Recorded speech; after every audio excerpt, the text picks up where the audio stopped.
Yes, यह बात न जाने कितने लोगों ने कितनी बार ही कही होगी कि भारत की आत्मा गांवों में बसती है। विराम। इस कथन के कई आशय हो सकते हैं। विराम। यह एक कि जिस एक सांस्कृतिक भारत की कल्पना की जाती है, वह काफ़ी कुछ देश की ग्रामीण संस्कृति का ही समुच्चय होता है। विराम। इसका दूसरा संदर्भ जो अधिक स्थूल रूप में है, वो यह कि भारत की अधिकांश जनसंख्या गांवों में बसती है। इसलिए गांवों की दशा दिशा ही यह तय करेगी कि देश किस हालत में है। विराम।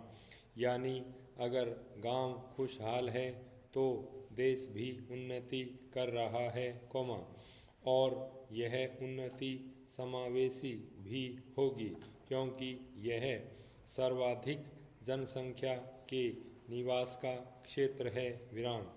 यह दूसरा संदर्भ राजनीतिक और प्रशासनिक दृष्टिकोण से काफ़ी महत्वपूर्ण हो जाता है क्योंकि नीति निर्माण और उसके क्रियान्वयन में इसकी भूमिका बढ़ जाती है। विराम।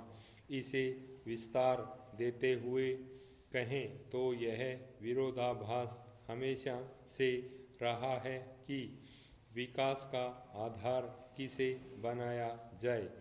क्या कुछ विकसित क्षेत्रों के रूप में शहर को बढ़ावा दिया जाए और इसे ही राष्ट्रीय आकांक्षाओं की पूर्ति का माध्यम बनाया जाए, या फिर गांवों को ही इतना आत्मनिर्भर बना दिया जाए कि शहर के रूप में अलग से विकास केंद्रों को स्थापित करने की ज़रूरत न पड़े। कोरोना महामारी के समय यह विरोधाभास नए सिरे से उभर कर आया है क्योंकि इसने आर्थिक गतिशीलता को बाधित कर दिया है। विराम। इसलिए ही जब प्रधानमंत्री ने आत्मनिर्भर भारत की बात की तो गांवों की आत्मनिर्भरता पर विशेष बल दिया। विराम।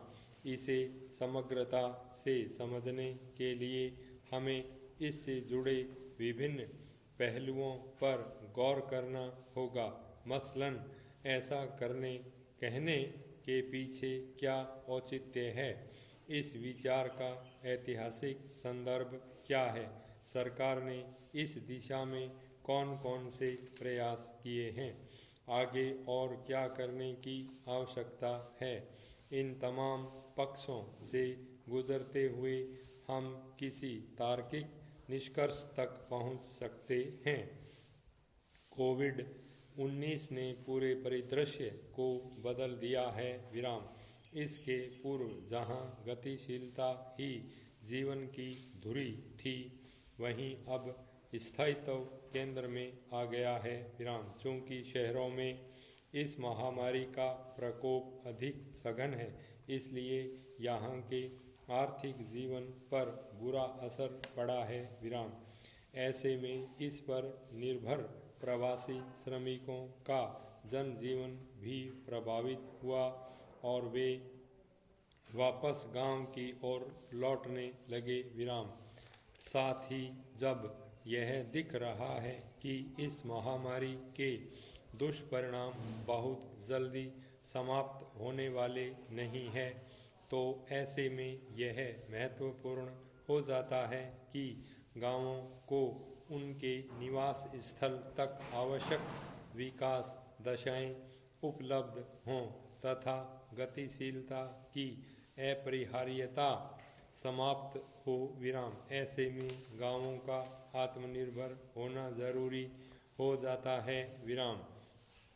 आंकड़ों पर नज़र डालें तो एक स्पष्ट तस्वीर उभरती है। विराम। 2011 की जनगणना के अनुसार ग्रामीण भारत में कुल जनसंख्या का 68% हिस्सा निवास करता है तथा यह राष्ट्रीय कार्य बल का 72% हिस्सा धारण करता है। विराम।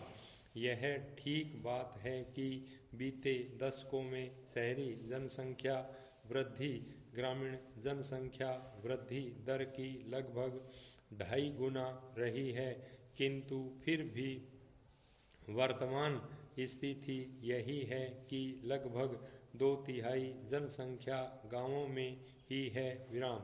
इस जनसंख्या के अनुपात में आर्थिक गतिविधियों को देखें तो वो एक निराशाजनक तस्वीर प्रस्तुत करते हैं। विराम। यह विस्तृत ग्रामीण कार्य बल मूलतः कृषि पर आधारित है, किंतु इनकी आर्थिक हिस्सेदारी काफ़ी कम है। विराम। वर्ष 2019-20 का आर्थिक सर्वेक्षण बताता है कि इस दौरान कृषि का कुल GVA में मात्र 16% योगदान रहा। विराम। साथ ही यह तथ्य भी गौर करने लायक है कि यह योगदान निरंतर कम होता जा रहा है, अर्थात प्रच्छन्न बेरोजगारी के साथ साथ यह क्षेत्र नकारात्मक वृद्धि दर्शा रहा है। विराम। इसके अलावा बेहतर आर्थिक हैसियत के लिए शहरों की ओर पलायन भी एक मुद्दा है। विराम। एक अनुमान के अनुसार करीब 7 करोड़ से 11 करोड़ के बीच प्रवासी श्रमिक भारत में है। विराम। यह संख्या विश्व में चीन के बाद दूसरे नंबर पर है। विराम। कुल मिलाकर कहने का भाव यह है कि ग्रामीण भारत जनसंख्या का बड़ा हिस्सा तो धारण करता है, किंतु उसी अनुपात में वो आर्थिक उत्पादन में भागीदार नहीं हो पा रहा है। विराम। इस विसंगति से तमाम असंतुलन उत्पन्न हो रहे हैं जो इस कोविड काल में और भयावह तरीके से हमारे सामने प्रस्तुत हो गए हैं। विराम। यही वजह है कि प्रधानमंत्री ने खासतौर पर ग्रामीण विकास पर बल दिया और इसे राष्ट्रीय आत्मनिर्भरता के अगुवा के रूप में देखा। विराम। ऐसा नहीं है कि गांवों को आत्मनिर्भर बनाने की बात पहली बार हो रही है, बल्कि इसका एक क्रमबद्ध इतिहास रहा है। विराम।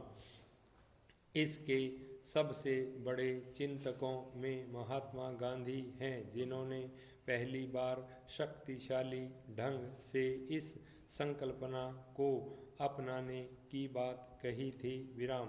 गांधी जी ने इसे ग्राम स्वराज कहा, यानी भारतीय अधिवास की प्राथमिक इकाई अपनी ज़रूरतों को पूरा करने में स्वयं सक्षम हो। विराम। गांधी जी ऐसी उत्पादन व्यवस्था की वकालत कर रहे थे जो सामुदायिक ज़रूरतों पर आधारित और स्थानीय संसाधनों से संचालित हो। विराम। यानी एक इकाई के रूप में गांव आत्मनिर्भर हो। विराम।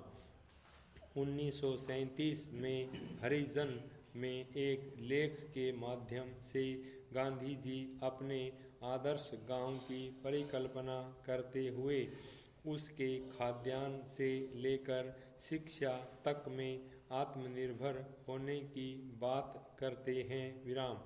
ध्यान देने योग्य बात है कि गांधी जी गांव के आत्मनिर्भर होने की बात करते हैं, आत्मसीमित होने की नहीं। विराम।